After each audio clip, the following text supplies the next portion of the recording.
থেকে যেটা জানবো সেটা হচ্ছে সাধারণত ম্যাক্সিমাম গ্লুকোজ আমাদের দেহের সেটা গ্লাইকোলাইসিস প্রক্রিয়ায় পাইরুভেট তৈরি করে এবং সেখান থেকে টিসিএ সাইকেলের মাধ্যমে শক্তি তৈরি করে। কিন্তু এছাড়াও আরেকটা কাজ আছে গ্লুকোজ 6 ফসফেটের, সেটা হচ্ছে গ্লুকোজ 6 ফসফেট থেকে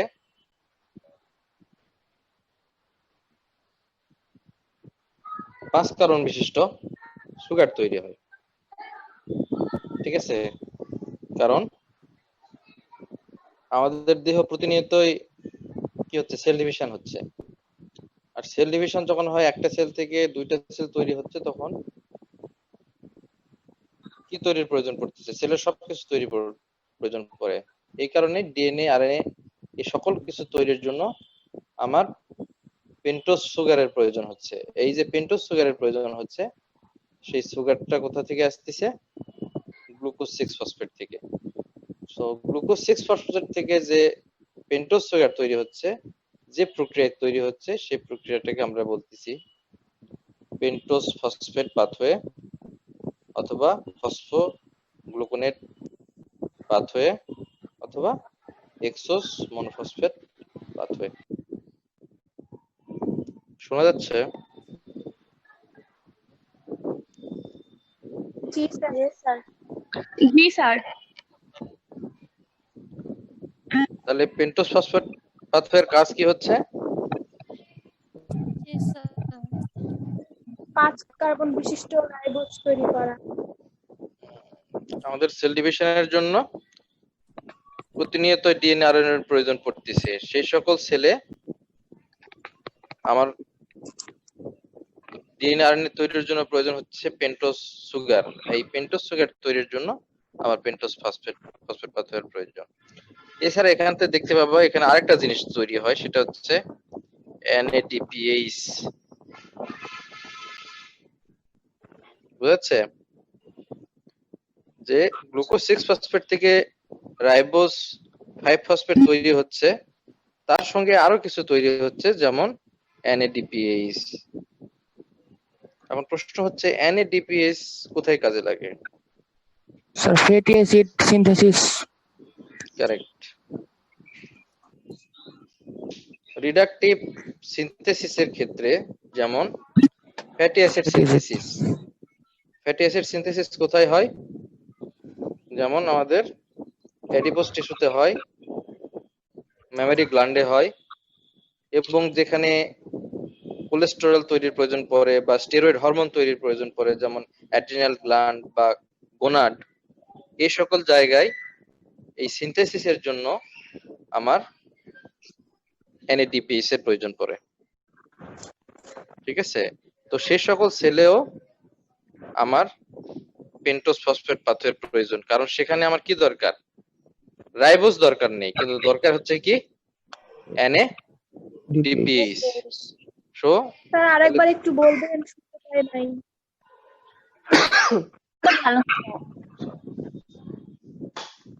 বললাম যে প্রথমত পেন্টোজ ফসফেট পাথওয়ের প্রয়োজন কোথায় পড়তেছে?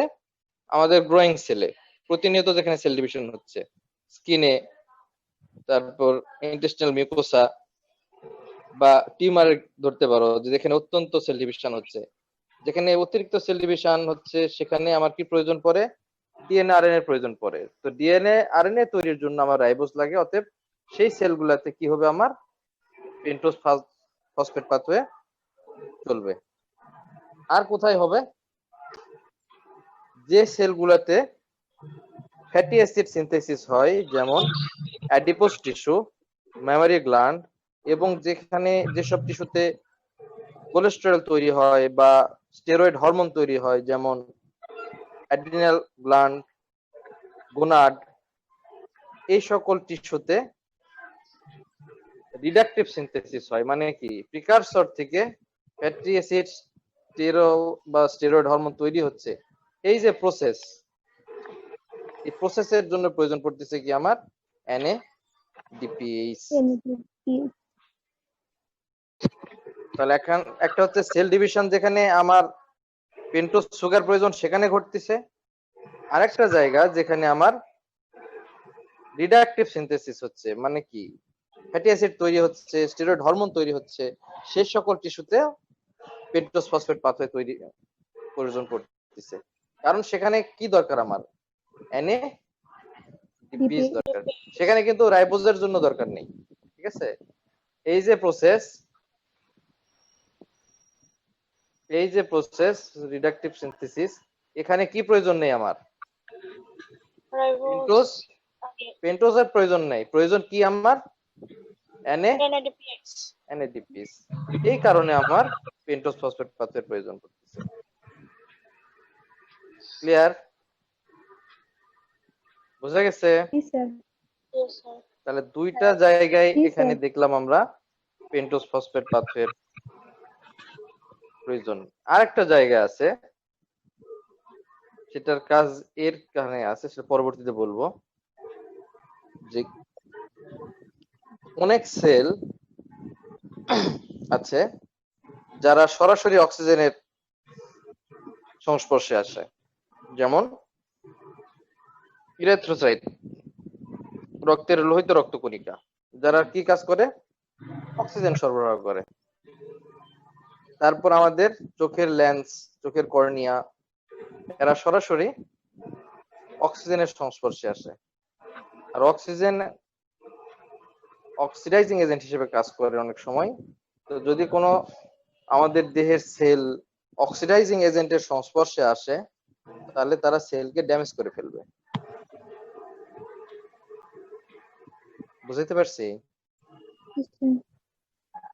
যদি আমাদের সেল সরাসরি অক্সিজেনের সংস্পর্শে আসে, oxygen reactive oxygen super oxide বা হাইড্রোক্সিল পারক্সাইড, এরা সবই অক্সিজেন থেকে তৈরি হয়। তো এদের সংস্পর্শে আসলে সেল ড্যামেজ হবে, যেমন আমাদের ইরিথ্রোসাইট নষ্ট হয়ে যেতে পারে, তারপর চোখের লেন্স, চোখের কর্নিয়া, যারা অক্সিজেন সংস্পর্শে আসে তারা ড্যামেজ হয়ে যাবে। এই ড্যামেজ হওয়াকে রোধ করতেও আমার কি লাগে, NADPase।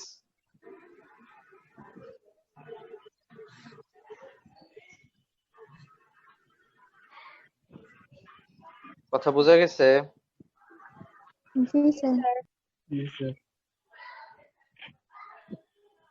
তাহলে এবার রোজিনা বলো, জি স্যার। কোথায় কোথায় পেন্টোজ ফসফেট পাথওয়ে চলছে বা প্রয়োজন পড়ে?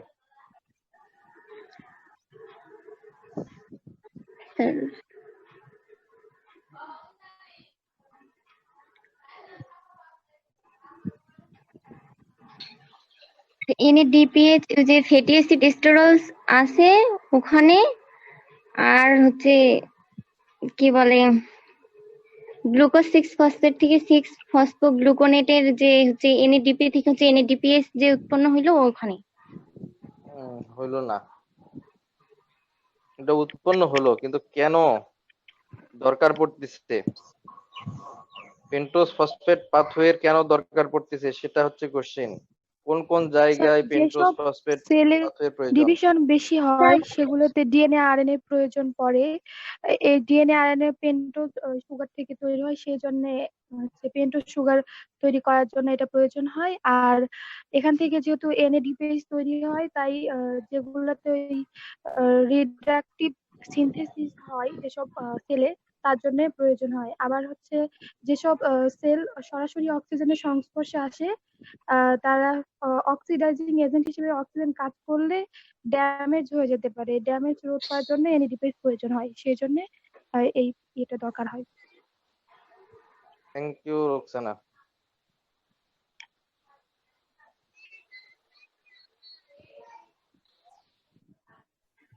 এই হচ্ছে পেন্টোজ ফসফেট পাথওয়ে মোটামুটি আমাদের সেলের 3 ধরনের টিস্যুতে প্রিডমিনেট করে, 3 ধরনের সেলে দেখা যায়। এবার আসছে কি তৈরি হয়।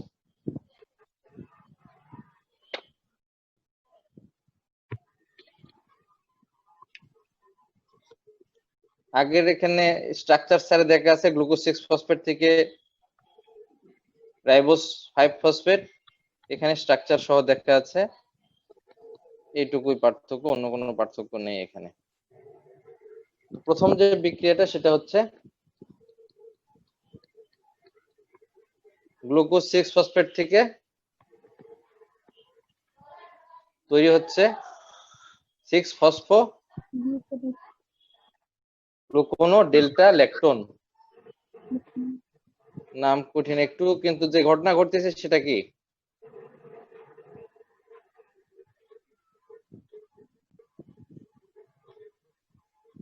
এনজাইমের নাম লক্ষ্য করো। Glucose 6 phosphate dehydrogenase. তার মানে কি ঘটতেছে এখানে? ডিহাইড্রেশন ঘটতেছে নয়, দুইটা হাইড্রোজেন হাইড্রোজেন অপসারণ। অপসারিত হচ্ছে। কোথা থেকে হচ্ছে? নীল কালি NAD দ্বারা মার্ক করা আছে, দেখো 1 নাম্বার কার্বনের দুই পাশে লক্ষ্য করো। জি স্যার। সেখান থেকে দুইটা হাইড্রোজেন অপসারিত হচ্ছে, এর ফলে তৈরি হচ্ছে 6 ফসফো গ্লুকোনো ডেল্টা ডেল্টা ল্যাকটোন। ল্যাকটোন। এই হচ্ছে 1 নাম্বার ধাপ। আমি এখানে এই ধাপ থেকে কি পেলাম? একটা NADPH পাইলাম। পরের ধাপ কি? পরের ধাপ কিছুই না, একটা অক্সিজেন মানে পানির অণু যুক্ত হয়েছে, ঠিক আছে? তার পরবর্তী ধাপ কি? আবারও সেই ডিহাইড্রোজিনেস। কি ঘটবে এখানে? এখান থেকেও একই ঘটনা ঘটবে। ডিহাইড্রোজিনেস মানে দুইটা হাইড্রোজেন অপসারণ। অপসারিত হয়েছে। কোথা থেকে অপসারিত হয়েছে? NADPH কোথা থেকে অপসারিত হয়েছে? এখানে দুইটা ঘটনা ঘটছে। একটা হচ্ছে দুইটা হাইড্রোজেন অপসারিত হয়েছে, প্লাস এক অণু কার্বন ডাই অক্সাইড অপসারিত হয়েছে। জি স্যার। এই হচ্ছে কার্বন ডাই অক্সাইড, ঠিক আছে? আর দুই অণু হচ্ছে দুই মলিকুল হাইড্রোজেন অপসারিত হয়েছে, ফলে তৈরি হয়েছে কি? Ribulose 5 phosphate. তাহলে তিনটা ধাপ শেষে আমি কি পাচ্ছি? Ribulose 5 phosphate. পরবর্তী ধাপ হচ্ছে রাইবোজ 5 ফসফেট। আইসোমারেজ এনজাইম কাজ করতেছে।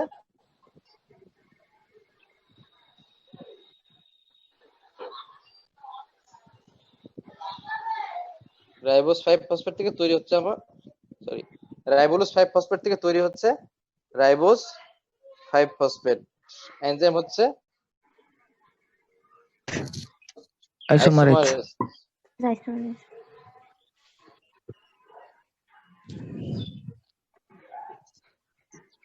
দেখা একটু মুশকিল হচ্ছে, তাই না? এই হচ্ছে আইসোমারেজ এনজাইম। এই হচ্ছে মোটামুটি 4টা ধাপ। প্রথম ধাপে কি ঘটতেছে? গ্লুকোজ 6 ফসফেট থেকে ডিহাইড্রোজিনেজ এনজাইমের সহযোগিতায় তৈরি হচ্ছে ফসফোগ্লুকোনো ডেল্টা ল্যাকটোন। কোনো ডেল্টা ল্যাকটোন। পরবর্তী ধাপে একটা পানির অণু যুক্ত হচ্ছে, তৈরি হচ্ছে ল্যাকটোন, ঠিক আছে? ডেল্টা ল্যাকটোন থেকে তৈরি হচ্ছে ল্যাকটোন।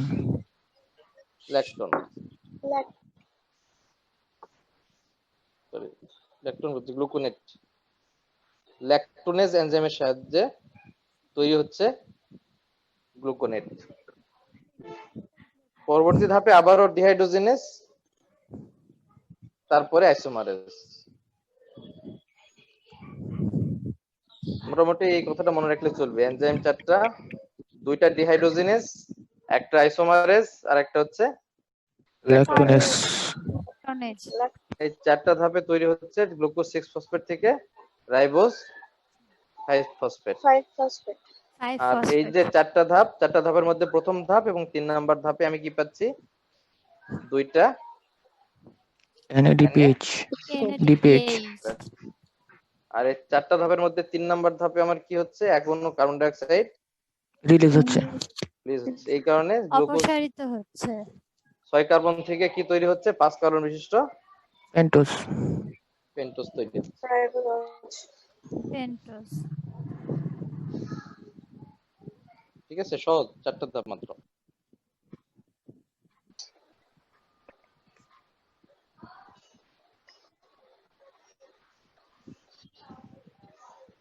কোশ্চেন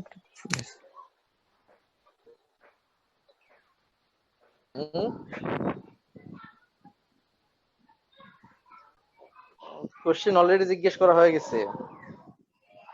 ক্লাস করার সময় সবচেয়ে দেখার বিষয় আমি কি বলি, নসে ক্লাস করে কি লাভ, নোট করে তো হয়ে যাবে কাজ, কি হবে না? কোশ্চেন জিজ্ঞেস করছেন অলরেডি? হ্যালো, জি স্যার। কোশ্চেন যেসব জিজ্ঞেস করি সেসব মনে রাখলেই চলবে, কাজে লাগবে অনেক। আচ্ছা, তাহলে এখান থেকে যেটা দেখতে পেলাম আমরা, 4টা ধাপে গ্লুকোজ 6 ফসফেট থেকে রাইবোজ 5 ফসফেট তৈরি হচ্ছে। আর এই 4টা ধাপের মধ্যে 3 নাম্বার ধাপে একটা কার্বন ডাই অক্সাইড রিলিজ হচ্ছে, এবং 1 নাম্বার এবং 3 নাম্বার ধাপে আমি 2 অণু NADPH পাচ্ছি। ঠিক আছে, সহজ 4টা ধাপ। যদি স্ট্রাকচার কঠিন মনে হয়, এখানে স্ট্রাকচার সারা আছে। স্ট্রাকচার কঠিন কিছু না, স্ট্রাকচার সহজ, একটা স্ট্রাকচার পারলে বাদ বাকিগুলো পারবে।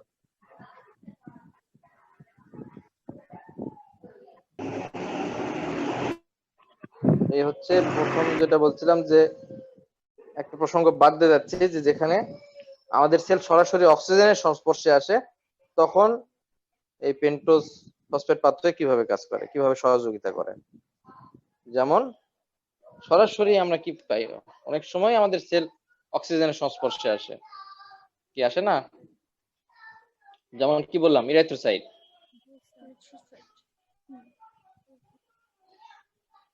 বা লেন্স বা কর্নিয়া, তারা সরাসরি অক্সিজেনের সংস্পর্শে আসে।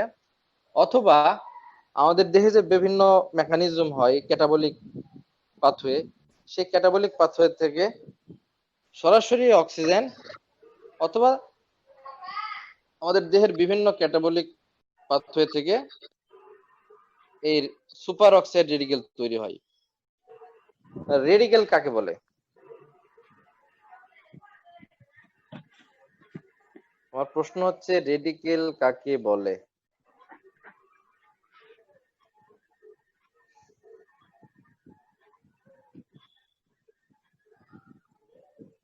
পড়ে আসছো তোমরা? ফ্রি রেডিকেল, স্যার রেডিকাল মানে স্যার হলো মুক্ত অণু থাকে। মুক্তমূলক পড়ে আসছো তোমরা, জি স্যার। তাই না? জি স্যার। তা প্রশ্নটা হচ্ছে মুক্তমূলক কি, কাকে মুক্তমূলক বলবো?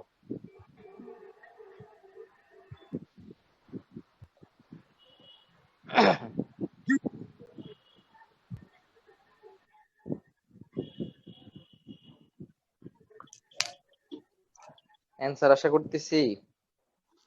স্যার কোনো একটা মৌলের সাথে সহজে যুক্ত হতে পারে স্যার, এরকম কিছু? স্যার যেটা না, যৌগ হিসেবে থাকে না, একটা মাত্র মৌল দিয়েই তৈরি হবে।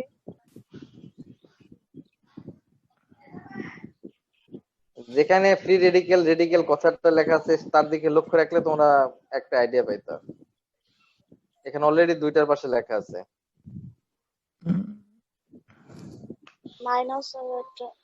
স্যার একটা করে মুক্ত ইলেকট্রন থাকবে। ইলেকট্রন, মুক্ত ইলেকট্রন। স্যার একটা মুক্ত ইলেকট্রন থাকবে। একটা ইলেকট্রন থাকবে, সেটা হচ্ছে কি পেয়ার বিহীন অবস্থায়। আনপেয়ার্ড ইলেকট্রন থাকবে একটা, ঠিক আছে? আনপেয়ার্ড ইলেকট্রন থাকার কারণে তারা অক্সিডাইজিং এজেন্ট হিসেবে কাজ করবে।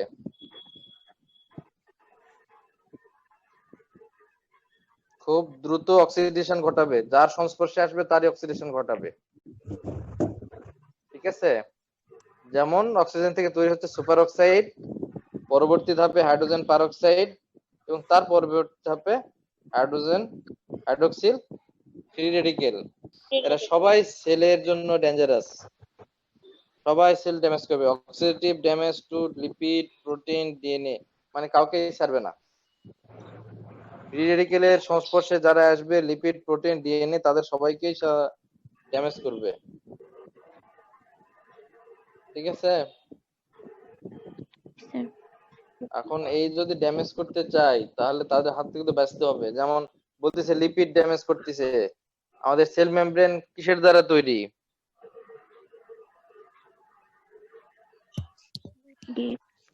লিপিড দ্বারা, প্রোটিন লিপিড।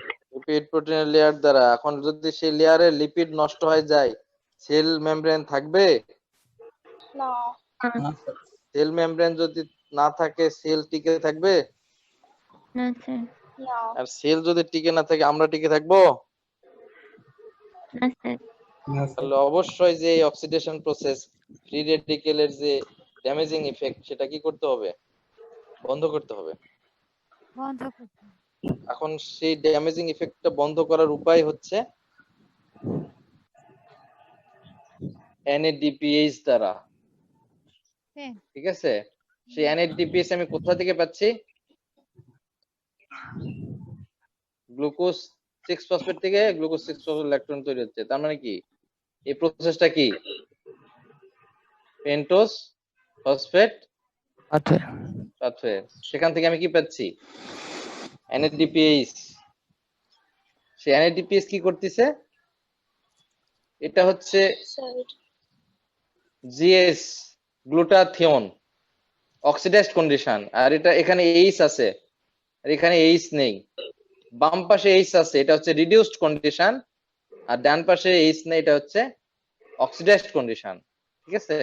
এটা হচ্ছে রিডিউসড আর এটা হচ্ছে অক্সিডাইজড কন্ডিশন। অক্সিডাইজ। বাম পাশেটা হচ্ছে রিডিউসড গ্লুটাথিয়ন আর ডান পাশেটা হচ্ছে অক্সিডাইজড গ্লুটাথিয়ন। তো কি করতেছে? অক্সিডাইজড গ্লুটাথিয়ন NADPH যেটা কি, এটা কি রিডিউসড ইকুইভ্যালেন্ট, এটা হচ্ছে রিডিউসড ইকুইভ্যালেন্ট। তো অক্সিডাইজড গ্লুটাথিয়ন রিডিউসড NADPH এর সঙ্গে বিক্রিয়া করে তৈরি করতেছে রিডিউসড গ্লুটাথিয়ন। আর NADPH টা কিসে পরিণত হচ্ছে? NADP বললাম পেন্টোজ ফসফেট পাথওয়ে থেকে আমি পাচ্ছি হচ্ছে NADPH। ঠিক আছে? কি পাচ্ছি আমি? NADPH, যেটা কি রিডিউসড ইকুইভ্যালেন্ট, মানে রিডিউসিং ক্ষমতা আছে। সে কি করতেছে? অক্সিডাইজড কন্ডিশনে আছে আমার হচ্ছে গ্লুটাথিয়ন। তো অক্সিডাইজড গ্লুটাথিয়নের সাথে রিডিউসড কন্ডিশনে থাকে একটা NADPH, বিক্রিয়া করে কি তৈরি করতেছে? রিডিউসড কন্ডিশনে পরিণত করতেছে কাকে? গ্লুটাথিয়নকে। গ্লুটাথিয়নটা কি হয়ে যাচ্ছে? Reduced glutathione. আর NADPH কি হিসেবে পরিণত হচ্ছে? NADP তে। পরবর্তী ধাপে রিডিউসড গ্লুটাথিয়ন আর এই হাইড্রোজেন পারক্সাইড দুটা মিলে তৈরি করতেছে কি? পানি। পানি। আর এই যে রিডিউসড কন্ডিশনে ছিল, সে কি হিসেবে পরিণত হচ্ছে? আবার গ্লুটাথিয়নটা আবার অক্সিডাইজড গ্লুটাথিয়নে পরিণত হচ্ছে। তার মানে কি হলো এখানে? হাইড্রোজেন পারক্সাইড সেলকে যে অক্সিডাইজ করে ড্যামেজ করতো, সে আর এটা রক্ষা সেলকে করছে। অক্সিডাইজ করতে পারলো না। সে কি করলো? গ্লুটাথিয়ন তার জায়গাটা দখল করলো, সেলের জায়গাটা। তো হাইড্রোজেন পারক্সাইড সেলকে ড্যামেজ না করে গ্লুটাথিয়নকে অক্সিডাইজ করে ফেললো। তো গ্লুটাথিয়নকে অক্সিডাইজ করার ফলে কি তৈরি হলো? অক্সিডাইজ গ্লুটাথিয়ন, যেটা পরবর্তী ধাপে আমি কি করতে পারি? আবার রিজেনারেট করতে পারতেছি।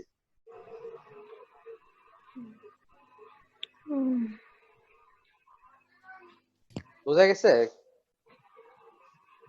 হাইড্রোজেন পারক্সাইড কি করতেছে?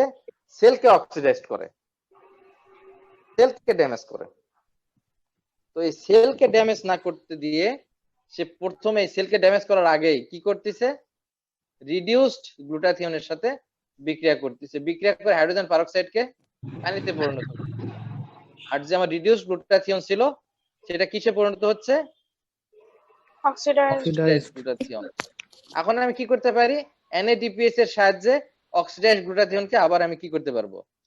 রিডিউসড রিডিউস করতে পারবো। কেন করতে? এই সাইকেলটা চলতেই থাকবে। কেন থাকবে? কারণ সেল কি প্রতিনিয়তই কি হচ্ছে? প্রতিনিয়তই অক্সিজেনের সম্মুখীন হচ্ছে, প্রতিনিয়তই ফ্রি রেডিকেলের সম্মুখীন হচ্ছে। তার মানে কি এই প্রসেসটা কন্টিনিউয়াস চলতেই থাকবে, অক্সিজেন আসতেই থাকবে। আর আমি কি করব? গ্লুটাথিয়ন সরবরাহ করতেই থাকবো, যতই আসুক না কেন। সেলকে ড্যামেজ করতে না দিয়ে তার আগেই কি করব? আমি ওটাকে ওয়াটারে পরিণত করতেছি।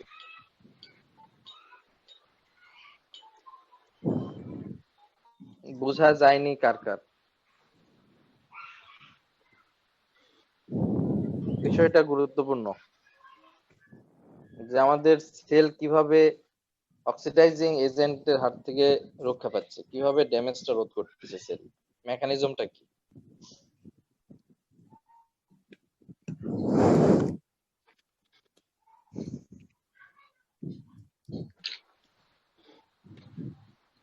বোঝা গেছে? বোঝা গেলে ভালো, এবার কোশ্চেন অ্যান্সার দাও, যাকে বলবো সে।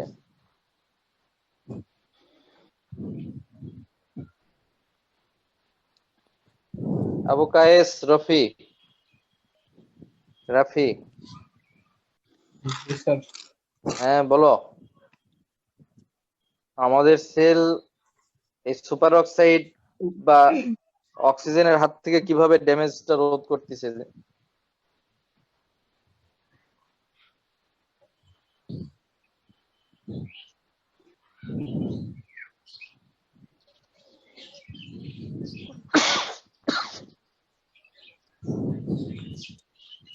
পারবা? না স্যার। কে পারবে? স্যার হচ্ছে আমাদের আমরা যেহেতু প্রতিনিয়ত অক্সিজেন পাচ্ছি নিচ্ছি, আবার হচ্ছে আমাদের অনেক সেল সরাসরি অক্সিজেনের সংস্পর্শে আসতেছে। তো এর কারণে হচ্ছে হাইড্রোজেন পারঅক্সাইড হচ্ছে আমাদের সেলকে ড্যামেজ করতে পারে। তো এই হাইড্রোজেন পারঅক্সাইড যাতে আমাদের সেলে ড্যামেজ করতে না পারে, সেই কারণে হচ্ছে NADPH কাজ করে। NADPH হচ্ছে গ্লুটাথিয়ন রিডিউসড গ্লুটাথিয়ন তৈরি করে, আর এই রিডিউসড গ্লুটাথিয়নটা হাইড্রোজেন পারঅক্সাইডের সাথে বিক্রিয়া করে পানি তৈরি করে। আর পানি তৈরি করে সাথে আবার হচ্ছে অক্সিডাইজড গ্লুটাথিয়ন তৈরি করে, যেটা আবার রিজেনারেট হয়, আবার কাজে লাগে। এভাবে হচ্ছে হাইড্রোজেন পারঅক্সাইড হচ্ছে আমাদের সেলের ক্ষতি করতে পারে না, পানিতে পরিণত হয়। আর এই যে রিডিউসড আর গ্লুটাথিয়ন, এটা এই তৈরি হচ্ছে, প্রক্রিয়াটা চলতেই থাকে। জি রিডিউসড গ্লুটাথিয়ন কে তৈরি জি করতেছে? স্যার। ডিপিএইচ। NADPH NADPH, সেটা কোথা থেকে পাচ্ছে? NADPH গ্লুকোজ 6 ফসফেট থেকে, গ্লুকোজ 6 ফসফেট থেকে। পেন্টোজ ফসফেট পাথওয়েটাই আমার এখানে কি করতেছে? NADPH তৈরি করে। NADPH তৈরি করতেছে, যেটা পরবর্তী ধাপে গ্লুটাথিয়নের সাহায্যে এই অক্সিজেন বা সুপার অক্সাইডের ড্যামেজিং ইফেক্ট থেকে আমার সেলকে রক্ষা করে। এখানে আর একটা কথা উপর আছে, কথাটা হচ্ছে why Pythagoras would not eat falafel. উপরে হিডিং দেখছো কিনা? জি স্যার। লেখছে পিথাগোরাস ফালাফেল খাইতো না। কেন? ফেলাফেল কি স্যার? ফালাফেল এক ধরনের বিন, এক ধরনের সবজি, ভেজিটেবল, মেডিটেরিয়ান মিডল ইস্টে চলতো অনেক আগে, যেটা খাইলে ফেলাফেলের মধ্যে থাকে হচ্ছে ডেভিস্টিন। ঠিক আছে, কি থাকে? এই যে একটা কথা বললাম যে অক্সিজেন কি হচ্ছে, সরাসরি অক্সিজেন আমরা বাতাস থেকে পাচ্ছি, দেহ নিয়ে প্রতিনিয়ত নিচ্ছে, অথবা বিভিন্ন মেটাবলিক প্রসেসে আমার কি হচ্ছে, সুপার অক্সাইড রেডিকেল তৈরি হচ্ছে। এছাড়াও আর কিছু প্রসেস আছে যার কারণে সুপার অক্সাইড রেডিকেল তৈরি হয়, যেমন মেটাবলিক রেসপিরেশন, ওই যেটা বললাম মেটাবলিক প্রসেস, অথবা sulpha drugs, herbicide, anti malarial drugs. Malarial drugs যদি কেউ নেয়, বা হার্বিসাইড নেয় কিছু পার্টিকুলার, বা সালফার ড্রাগস নেয়, অথবা ডেভিসিন যেটা পাওয়া যায় কোথা থেকে? ফালাফেল থেকে। এগুলা যদি খায় কেউ, তাহলেও তাদের কি তৈরি হবে? এগুলা তৈরি হবে। স্বাভাবিকভাবে যা তৈরি হয় তার থেকে আর কি হবে? বেশি বেশি। এবার বলো কি ইফেক্ট তাহলে?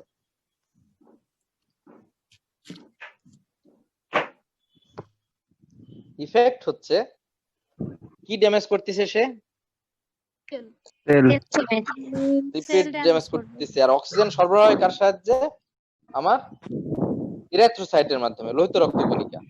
লোহিত লোহিত রক্ত রক্তকণিকার মাধ্যমে যদি সরবরাহ করা হয় অক্সিজেন, আর এই অক্সিজেনের কল্যাণে যদি এসব তৈরি হয় আর এসব ড্রাগ যদি নেওয়া হয়, তাহলে এর পরিমাণ আরো বৃদ্ধি পায়। এই কারণে ইরিথ্রোসাইটের ড্যামেজ কি হবে? আরো বেড়ে যাবে। বেশি হবে। ঠিক আছে? হ্যাঁ, ইরিথ্রোসাইটের ড্যামেজ যখন বেশি হবে তখন ইরিথ্রোসাইট ভেঙে হিমোগ্লোবিন রক্তে রিলিজ হবে। তখন অনেক সময় জন্ডিস দেখা দেয়, আবার অনেকের জ্বর দেখা দেয়। ঠিক আছে? সবার জন্য নয়, ঠিক আছে? সবার জন্য এই প্রসেস নয়। কার জন্য প্রসেস? এই যে একটা এনজাইম দেখতে পাচ্ছ, এটা সব মানুষের দেহে সমান পরিমাণে থাকে না। কিছু কিছু মানুষের দেহে এই এনজাইমটার পরিমাণ কম থাকে, ডিফিসিয়েন্ট হয় তারা। তো এই এনজাইম যদি ডিফিসিয়েন্ট হয়, এর পরিমাণ কি বেশি হবে না কম হবে? বেশি হবে। কম। ডিফিসিয়েন্ট মানে স্বল্প, এনজাইম স্বল্প জি হলে স্যার। বিক্রিয়াও স্বল্প হবে, বিক্রিয়া কম স্বল্প হবে। হলে এনএডিপিএস ও স্বল্প হবে। তখন এই প্রসেসটা কি বেশি হবে না কম হবে? কম হবে। আমার কম হবে। যদি কম হয় তার মানে কি? তখন এই লাইসিস সেল সেল আর বেশি ধ্বংস হবে। বেশি সেল ধ্বংস আরো হবে। বেশি ভাঙবে। তার মানে সবার জন্য নয়, কিন্তু যাদের এটা কি আছে, ডেফিসিয়েন্সি আছে। কম আছে, ডেফিসিয়েন্সি আছে, আচ্ছা তাদের জন্য এই প্রবলেম। যে একে তো তাদের কি থাকতে হবে, যে এই তুমি আমি স্বাভাবিক, এনজাইমটা অতএব যদি আমরা এসব নিয়েও সমস্যা নাই। কোনো সমস্যা নেই। কিন্তু সমস্যা কাদের জন্য? যাদের কম। কারো এই এনজাইমের কম পরিমাণ আছে। কম থাকে আছে এবং তারা কি করে এই ধরনের ওষুধ খায়। ওষুধ বা- খায়, তাহলে তখন তাদের কি হয়, সেলের লাইসিস বেশি হবে। বেশি তখন হবে। তাদের কি দেখা যাবে যে ইরিথ্রোসাইট ভেঙে যাচ্ছে, জ্বর দেখা যাচ্ছে, 12 থেকে 24 ঘন্টার মধ্যে তখন মানে লোহিত রক্তকণিকা ভাঙা শুরু করে। ঠিক আছে? তো জ্বর দেখা দিত, অসুস্থ হয়ে পড়তো। এই কারণে পিথাগোরাস বলতেছে, বা পিথাগোরাস তার শিষ্যদের বলতে, তোমরা এই ফালাফেল খায় না আর কি, নিষেধ করতো। কিন্তু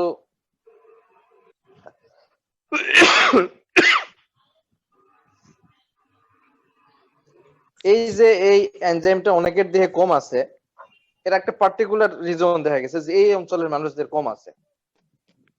কাদের কম আছে? দেখা যাচ্ছে আফ্রিকার কিছু মানুষের, মিডল ইস্টের কিছু মানুষের এবং সাউথ ইস্ট এশিয়ার কিছু মানুষের, যে এলাকাতে ম্যালেরিয়ার প্রকোপ বেশি। বুঝা গেছে কি বললাম? এই এনজাইমটার পরিমাণ কোথায় কম আছে? সেই সকল মানুষের কম আছে যাদের পজিশন কোথায়?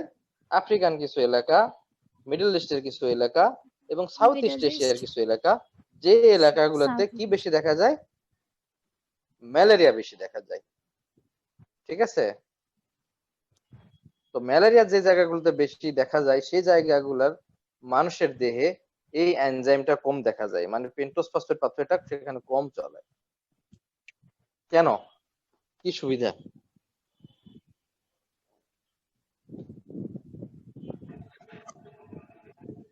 স্যার কারণ তারা ম্যালেরিয়ার ওষুধ খায়, আর ম্যালেরিয়ার ওষুধ খেলে তো স্যার এনএডিপিএইচ উৎপাদন কিছু কমে।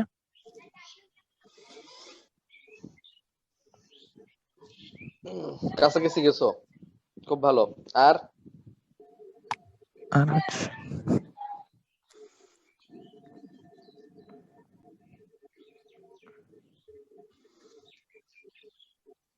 এবার আমি বলি,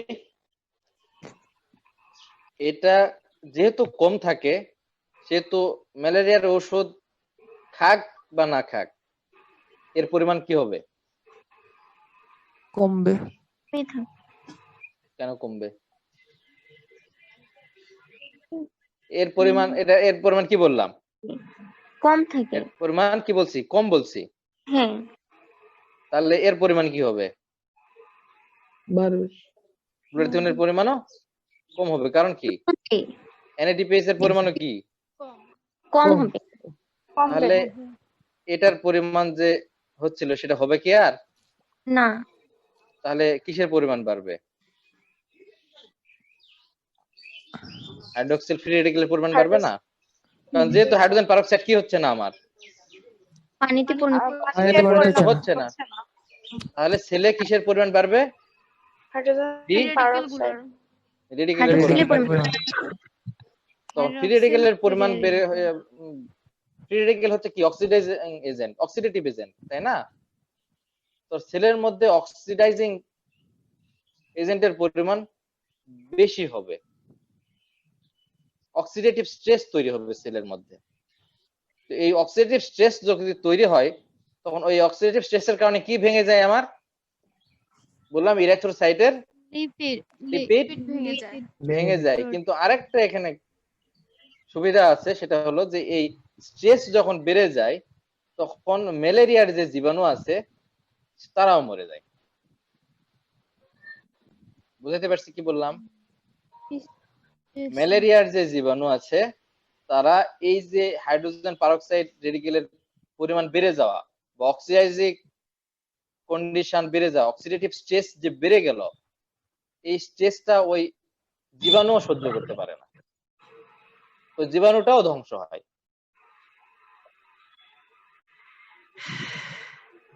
তাহলে ওই এলাকার মানুষের দেহে ন্যাচারাল সিলেকশন মানে প্রাকৃতিকগতভাবেই এই এনজাইমের পরিমাণ কম। এতে সুবিধা হচ্ছে তাদের দেহে এই স্ট্রেস কন্ডিশনে থাকবে অলওয়েজ। স্ট্রেস কন্ডিশনে থাকার কারণে তারা এই ম্যালেরিয়ার ড্রাগ খাক বা না খাক, স্ট্রেস কন্ডিশনে থাকার কারণে এমনিতেই ম্যালেরিয়ার প্রতি তারা কি হবে? সাসেপ্টেবল কম হবে। কারণ ম্যালেরিয়ার জীবাণু কি এমনিতেই কি হবে? ধ্বংস হবে। ধ্বংস হয়ে যাবে। আমার কথা বোঝা গেছে এবার? জি স্যার। তাহলে যে সেলগুলা কি ঠিক থাকে নাকি ওগুলাও ড্যামেজ হয়? এই যে স্ট্রেস তৈরি হচ্ছে এটা কম থাকার কারণে সেই স্ট্রেসে মানুষের লাইফ ডেঞ্জারিং কোনো সিচুয়েশন তৈরি হবে না, সে অসুস্থ হবে না। যে পরিমাণ এই কন্ডিশন এটার পরিমাণ বাড়বে, স্ট্রেস তৈরি হবে, তাতে শুধু জীবাণুটা নষ্ট হবে, কিন্তু মানুষের লাইফ থ্রেটেনিং বা তার এই ইরিথ্রোসাইট নষ্ট হয়ে যায়, লোহিত রক্তকণিকা ভেঙে যায়, যে সে বিপদে পড়বে, এরকম পরিমাণ ভাঙবে না বা এরকম সিচুয়েশন তৈরি হবে না। ঠিক আছে? এই কারণে ন্যাচারাল সিলেকশনের কারণে জিন নিজে নিজেই ওই এলাকাগুলোতে মানুষের ক্ষেত্রে এই এনজাইমের পরিমাণ কম। আমাদের কিন্তু নয়, সব মানুষের নয়, শুধু যে এলাকাতে ম্যালেরিয়ার পরিমাণ বেশি তাদের ক্ষেত্রে প্রকৃতির কারণেই তাদের এই এনজাইমের পরিমাণ কম, যাতে তারা এই ম্যালেরিয়ার কন্ডিশনে টিকে থাকতে পারে। তাই না? জিন কত বুদ্ধিমান, নিজে নিজেই পরিবর্তন করতেছে, কার খুব বেশি লাগবে কার কম লাগবে। ঠিক আছে? এই জাতীয় লোকের প্রবলেম কখন? যখন এই যে লোকের প্রবলেম আছে, যার ডিফিসিয়েন্ট আছে, সে যদি এখন কি করে হার্বিসাইড নেয় বা এই ফেলাফেল খায় বা অ্যান্টিম্যালেরিয়াল ড্রাগ খায়, তখন তার একটা সমস্যা তৈরি হলেও হতে পারে। স্বাভাবিকভাবে আমাদের নয়, বা এই জাতীয় লোক যদি এই ড্রাগ গুলা না নেয় তাহলেও তার কোনো সমস্যা নেই।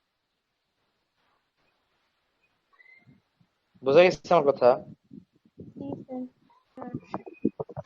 ড্রাগ না নিলে সমস্যা হবে না? না,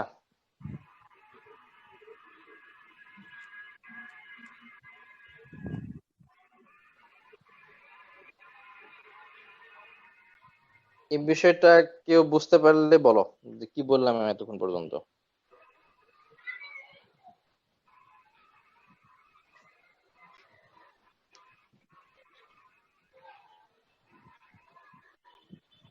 যে সকল দেশের মানুষের বডিতে ম্যালেরিয়ার পরিমাণটা অনেক কম হয়, মানে যে সকল দেশের মানুষের ম্যালেরিয়া রোগটা অনেক বেশি হয়, তাদের বডিতে এই গ্লুকোজ 6-ফসফেট ডিহাইড্রোজেনেজ এনজাইমটা কম থাকে, ফলে এনএডিপিএইচ এর পরিমাণও কমে যায়। এতে বডিতে ফ্রি রেডিকেলটা বেড়ে যায়। ফ্রি রেডিকেলটা বাড়ার কারণে সেটা ম্যালেরিয়া জীবাণুটা তা সহ্য করতে পারে না, ফলে ম্যালেরিয়া জীবাণুটা ধ্বংস হয়ে যায়। কারেক্ট মনিকা, ধন্যবাদ। এটা ন্যাচারাল সিলেকশন পদ্ধতিতেই, সব মানুষের দেহে নয়।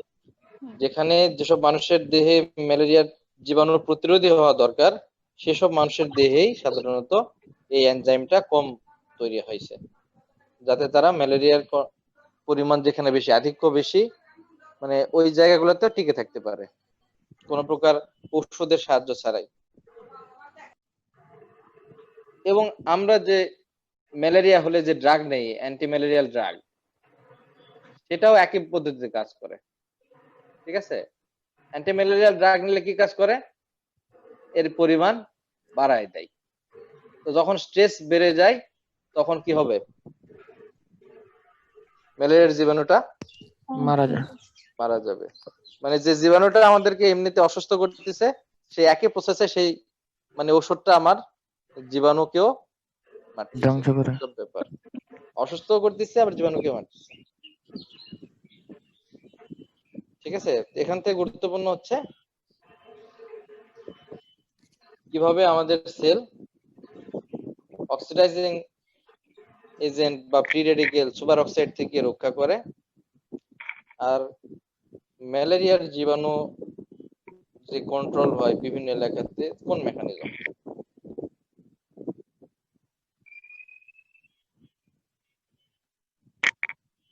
এবার আমার প্রশ্ন হচ্ছে,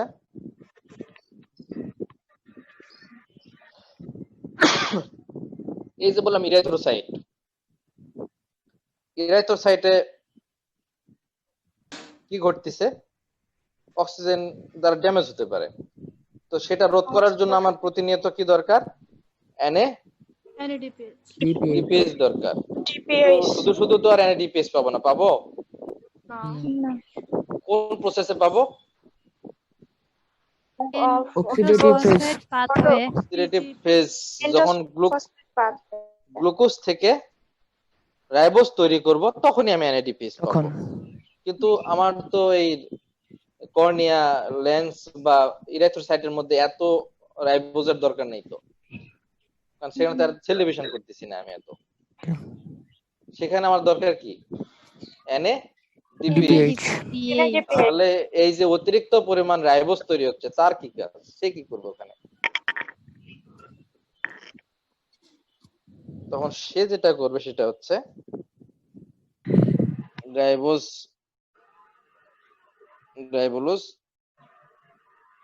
এরা মিলে তৈরি করবে হচ্ছে গ্লুকোজ 6 ফসফেট। টোটাল প্রসেসটা হচ্ছে নিচে, যেখানে এরকম 6টা 5 কার্বন পেন্টোজ মিলে তৈরি করবে হচ্ছে 1 2 3 4 5 5টা গ্লুকোজ। ঠিক আছে, যে ওই যে অতিরিক্ত পরিমাণ, যেহেতু আমার NADPH দরকার, সেহেতু সেল পেন্টোজ ফসফেট পাথওয়েটা কন্টিনিউ রান করবে। সে ক্রমাগত NADPH প্রয়োজনের খাতিরে pentose phosphate pathway continuous run করাবে। কিন্তু এই যে অতিরিক্ত আমার রাইবোজ তৈরি হবে তার কি হবে? তার সে তো আর ডিএনএ আরএনএ তৈরিতে লাগতেছে না সেখানে। সে তখন কি করবে? এই নন অক্সিডেটিভ ফসফেট দ্বারা সকল পেন্টোজ যেটা তৈরি হয়েছিল তারা কিসে পরিণত হবে? আমার গ্লুকোজ 6 ফসফেট। আবার পরবর্তী ধাপে কি করবে? গ্লুকোজ 6 ফসফেট অক্সিডেটিভ পাথওয়ে দ্বারা রাইবোজ তৈরি করবে। আর এই যে এই প্রসেস এখানে কি তৈরি করবে? আবার NADPH। তার মানে কি কন্টিনিউয়াস এই সাইকেলটা আমার কি কন্টিনিউয়াস সাইকেল চলতে থাকবে, যাতে আমি কি পাই? NADPH এর সরবরাহটা আমার প্রবাহটা সঠিক থাকে, সরবরাহটা কন্টিনিউয়াস থাকে। বুঝা গেছে? ঠিক আছে,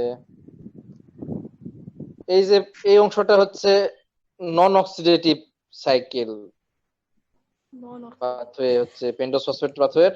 আর আগে যেটা দেখছিলা স্ট্রাকচার সহকারে, সেটা ছিল অক্সিডেটিভ পাথওয়ে। অক্সিডেটিভ পাথওয়ে দ্বারা তৈরি হচ্ছে আমার NADPH প্লাস রাইবোজ। আর নন অক্সিডেটিভ পাথওয়ের প্রয়োজন হচ্ছে এই যে অতিরিক্ত আমার রাইবোজ তৈরি হচ্ছে, সেই রাইবোজ গুলাকে পরিণত করার জন্য গ্লুকোজ 6 ফসফেট। সিক্স ফসফেটে এবার বলো পেন্টোজ ফসফেট পাথওয়ে সম্পর্কে কারো কোনো কোশ্চেন আছে কিনা? কেন প্রয়োজন, কোথায় প্রয়োজন, কিভাবে ঘটে, কি উপকার, এই বিষয়ে কারো কোনো কোশ্চেন আছে? স্যার যেগুলো সেলে শুধু মানে রাইবোজ 5 ফসফেটের প্রয়োজন হয়, NADPH এর প্রয়োজন হয় না, ওই যে এই ডিএনএ আরএনএ তৈরি করার জন্য, সেখানে অতিরিক্ত NADPH কি হয় তখন ওটা? NADPH মোটামুটি সব সেলের প্রয়োজন, কারণ আগেরটা লক্ষ্য করো নাই। এই যে দেখো মাইটোকন্ড্রিয়াল রেসপিরেশন, মাইটোকন্ড্রিয়াল রেসপিরেশন কোথায় হয় না? মোটামুটি সব সব জায়গায়। জায়গায় হয়। সব জায়গাতেই হয়। কোথাও বেশি আর কোথাও কম, যেখানে বেশি সেখানে আমার কি দরকার, প্রসেসটা বেশি বেশি দরকার, বেশি তখন ওই নন বেশি অক্সিডেটিভ দরকার। পাথওয়েটা আমার বেশি প্রয়োজন পড়তেছে সেখানে।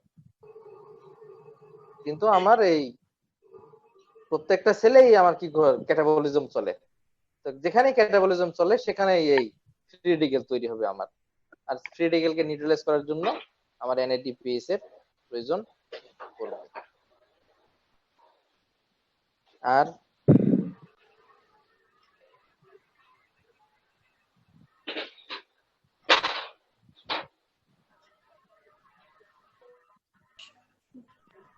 আর কোনো কোশ্চেন? স্যার ওই যে 6 কার্বন আর 5 কার্বনের ওই বিষয়টা একটু বলছেন। 6 কার্বন 5 কার্বন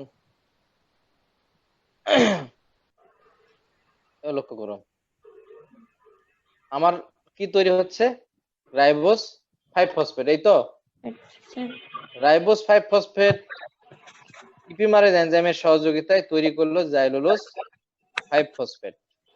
5 ফসফেট ঠিক আছে, তো ধরলাম দুইটা ছিল আমার 5 কার্বন বিশিষ্ট পেন্টোজ ছিল দুইটা, একটা হচ্ছে রাইবোজ আর একটা রাইবোজ থেকে তৈরি হওয়া জাইলুলোজ। পরবর্তী ধাপে ট্রান্সকিটোলেজ এনজাইম, ট্রান্সকিটোলেজ এনজাইমের কাজ হচ্ছে 2 কার্বন বিশিষ্ট কিটো এই অংশটাকে ট্রান্সফার করা, কিটোজ থেকে ট্রান্সফার করবে। এখানে কিটোজকে জাইলুলোজ, এখান থেকে কি করবে 2 কার্বন বিশিষ্ট ফ্র্যাগমেন্টস কে ট্রান্সফার করবে, এখানে ট্রান্সফার করলো। তাহলে এখানে কয় কার্বন ছিল, 5 কার্বন, 5 যুক্ত হলো কয় কার্বন, 2 কার্বন। কার্বন, তাহলে হবে কয় carbon, 7 carbon. 7 carbon. 7 carbon. 7 carbon. তাহলে থাকবে কয় কার্বন এখানে, 5 কার্বন থেকে 2 কার্বন গেলে 3 কার্বন। 3 কার্বন। তাহলে 7 কার্বন বিশিষ্ট কিটোজ তৈরি হচ্ছে, যেটা নাম হচ্ছে সেডো হেপ্টোলোজ। আর এখানে 3 কার্বন বিশিষ্ট যেটা তৈরি হলো গ্লিসারলডিহাইড। গ্লিসারলডিহাইড পরবর্তী ধাপের যে এনজাইম সেটা ট্রান্স অ্যালডোলেজ। ট্রান্স অ্যালডোলেজের কাজ হচ্ছে 3 কার্বন কে ট্রান্সফার করা। ট্রান্সকিটোলেজ কয় কার্বনকে ট্রান্সফার করছিল, 2 কার্বন। 2 কার্বনকে। আর এই ট্রান্সফার করবে হচ্ছে 3 কার্বন। 3 কার্বন। তাহলে এই 7 কার্বন বিশিষ্ট যে আছে তার থেকে ট্রান্সফার করতেছে 3 কার্বন, চলে আসলো এই পাশে। তাহলে 3 কার্বন চলে গেলে হবে কয় কার্বন বিশিষ্ট, 4 কার্বন। এই 4 কার্বন বিশিষ্ট এরিথ্রোসাইট। আর এই 3 কার্বন যদি আসে এই 3 কার্বনের সাথে যুক্ত হয় তাহলে কি হবে, কয় কার্বন, 6 কার্বন। ওটি হচ্ছে ফ্রুক্টোজ। ফ্রুক্টোজ থেকে আইসোমারেজ এনজাইমের সহযোগিতায় তৈরি হলো গ্লুকোজ 6 ফসফেট। Glucose 6 phosphate. এবার আরেকটা জাইলোজ আমি নিয়ে আসছি, আগে একটা ছিল, আগে দুইটা ছিল, এবার আরো একটা 3 নাম্বার পেন্টোজ। কি এনজাইম কাজ করতেছে, ট্রান্সকিটোলেজ। তাহলে ট্রান্সফার হবে কি, 2টা ট্রান্সফার হবে তাহলে 2 কার্বন। 2 কার্বন। 2 কার্বন যদি চলে যায় কি তৈরি হবে, 4 ছিল আর 2 যুক্ত হলো, কয়টা হবে, 6 কার্বন বিশিষ্ট ফ্রুক্টোজ 6 ফসফেট। ফ্রুক্টোজ। আর এখান থেকে 2 কার্বন চলে যাওয়ার কারণে কয় কার্বন থাকবে, 3টা 3 গ্লিসারলডিহাইড, কার্বন। 3 ফসফেট। গ্লিসারলডিহাইড 3 ফসফেট। 3 ফসফেট। এতক্ষণ পর্যন্ত যেটা দেখলাম সেটা হচ্ছে এই এই অংশ, যেখানে কয়টা আমার পেন্টোজ লাগছে, একটা, দুইটা, তিনটা তিনটা। তিনটা লাগছে। এই দেখো, একটা, দুইটা, তিনটা। ঠিক আছে, তৈরি হয়েছিল কি কি? 6 কার্বনিষ্ট একটা, এই 6 কার্বনিষ্ট একটা, আরেকটা কোথায়? এই 6 কার্বনিষ্ট একটা, এই 6 কার্বনিষ্ট একটা, আরেকটা কি তৈরি হয়েছিল? 3 কার্বন বিশিষ্ট গ্লিসাইলডিহাইড, এই 3 কার্বন বিশিষ্ট গ্লিসাইলডিহাইড। গ্লিসারল এই উপরের যে অংশটা হুবহু গ্লিসারল আরেকটা অংশ, এই দুইটা অংশ মিলে তৈরি হচ্ছে আমার 5টা গ্লুকোজ। আর সেখানে ল্যাকটিসে হচ্ছে আমার কয়টা? 6টা 6টা পেন্টোজ। 6টা পেন্টোজ। পেন্টোজ। এবার ঠিক আছে, জি স্যার। জি স্যার। এখানে কিছুই হচ্ছে না, শুধু ভাঙা করা হচ্ছে আর কি। এখান থেকে 2 অণু ওখানে, ওখান থেকে 2 কার্বন এখানে, ভাঙা করার কাজ হচ্ছে, আর কিছু নয়।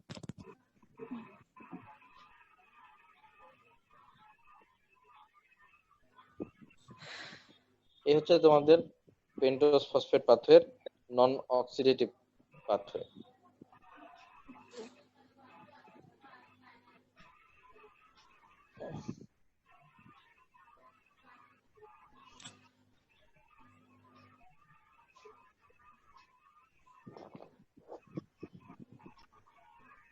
ক্লাসে অনেকের রেসপন্স পাওয়া যায় না একেবারেই।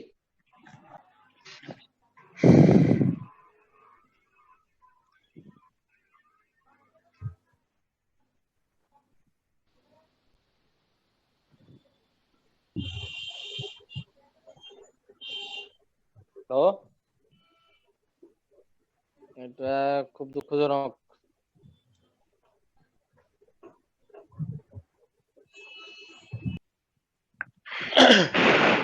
সবাই লাইনে আসো।